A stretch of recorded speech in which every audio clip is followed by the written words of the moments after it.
Assalamualaikum warahmatullahi wabarakatuh. Di sini saya Sinta Sania sebagai moderator bersama teman-teman saya ingin mempresentasikan PPT kelompok saya, yaitu kelompok 3. Di sini saya tidak sendiri, saya bersama Evan Fulpian, Ferdinand Lukas, Irsan Faturrahman, Naya Salsabila, Nanda Aldino, dan saya sendiri. Selanjutnya PPT-nya boleh di-share. Evan.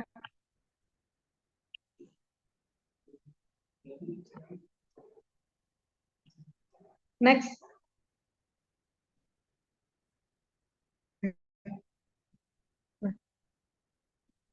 Demokrasi Indonesia.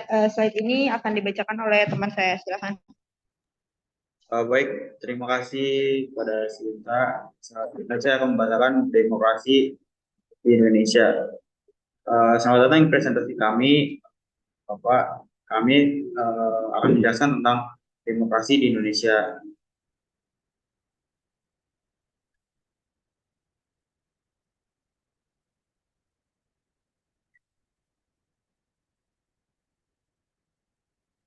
Latar belakang demokrasi di Indonesia.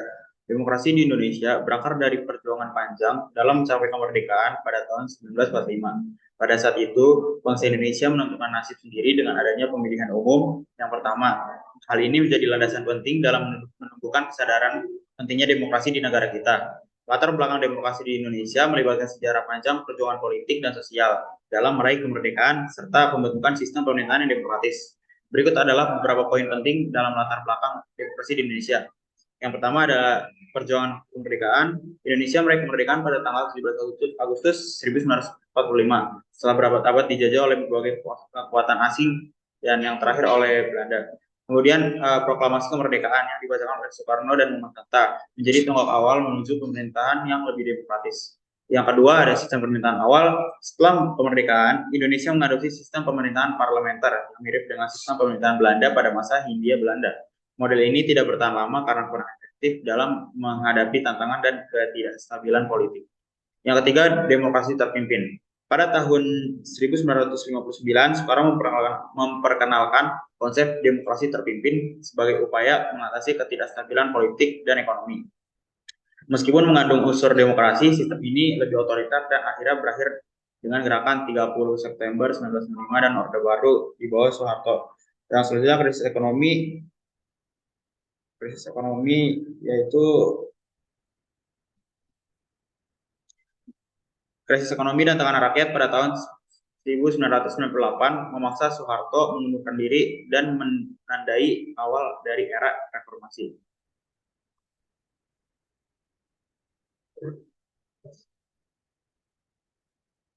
Selanjutnya akan dibacakan oleh teman saya itu Ferdinand Lukas. Selanjutnya ada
Reformasi 1998.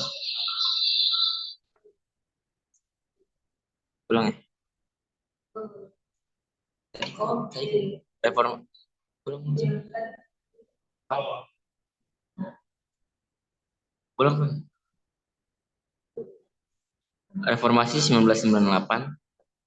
Ekonomi dan tekanan rakyat pada tahun 98 memaksa Soeharto mengundurkan diri dan menandai awal dari era reformasi. Reformasi membawa perubahan besar utama dalam hal demokrasi dan hak asasi manusia. Yang keenam ada amandemen Konstitusi 1999.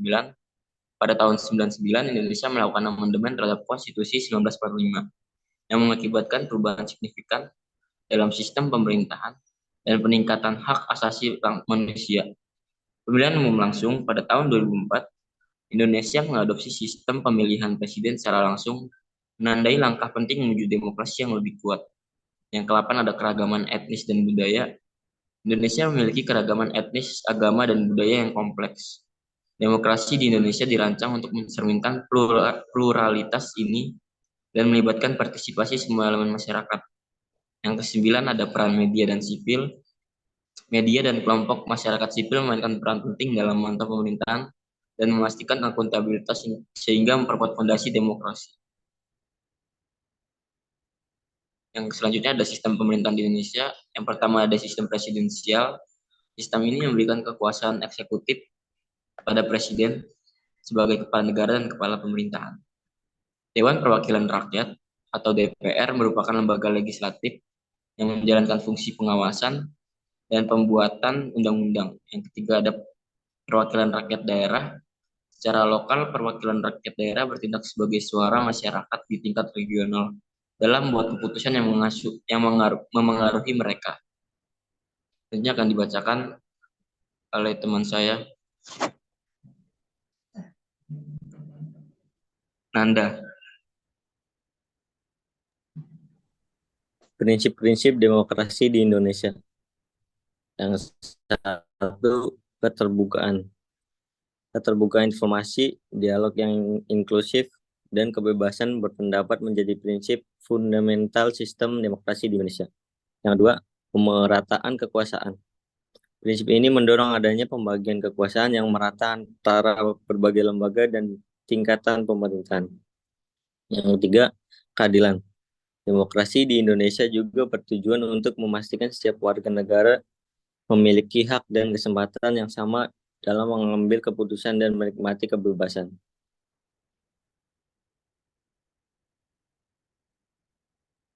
Tantangan dan hambatan dalam demokrasi di Indonesia.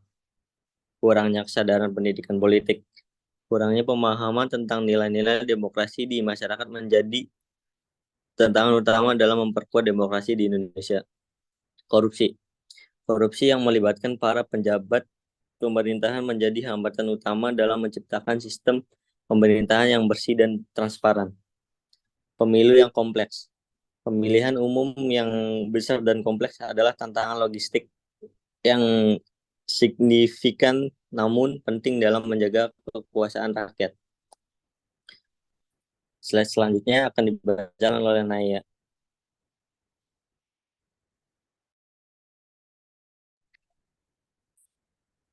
Slide selanjutnya ada partisipasi masyarakat dalam demokrasi di Indonesia.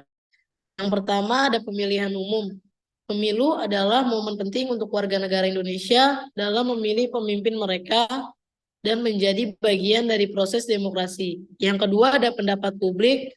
Mengemukakan pendapat publik melalui media sosial, demonstrasi damai, dan partisipasi dalam debat kebijakan publik adalah bentuk partisipasi aktif warga negara.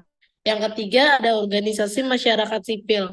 Partisipasi dalam organisasi masyarakat sipil seperti LSM dan kelompok kepentingan membantu mendorong perubahan menuju demokrasi yang lebih baik. Slide selanjutnya akan dibacakan oleh Irsan Fatur Rahman. Baik, terima kasih Naya. Saya akan membaca slide selanjutnya tentang perkembangan demokrasi di Indonesia dalam beberapa tahun terakhir. Yang pertama, ada pembatasan kebebasan pers. Di beberapa tahun terakhir, terlihat adanya pembebasan kebebasan pers yang berkaitan dengan pelaporan pemerintah dan isu sensitif. Yang kedua, ada partisipasi pemuda. Pergeseran budaya politik di Indonesia dengan semakin aktifnya partisipasi pemuda telah mengubah wajah demokrasi dan memberikan harapan baru untuk masa depan. Yang ketiga, peningkatan keterlibatan elektronik. Teknologi dan media sosial telah meningkatkan keterlibatan warga dalam proses pemilihan umum atau pemilu, dan akses informasi yang lebih luas. Slide selanjutnya ada kesimpulan dan rekomendasi. Akan dibacakan atau disampaikan oleh teman saya, yaitu Sinta Sania. Kepada Sinta, saya persilakan. Ya, terima kasih Rizan. Kesimpulan dan rekomendasi dari kelompok saya tentang hal demokrasi. Demokrasi di Indonesia tetap dalam proses yang terus berkembang untuk memperbaiki tantangan dan menumbuhkan demokrasi yang lebih kuat. Perlu adanya kesetaraan antara pemerintah dan masyarakat, lembaga swadaya, masyarakat dengan kerja keras dan kesadaran akan pentingnya demokrasi. Indonesia dapat lebih baik dan lebih demokratis.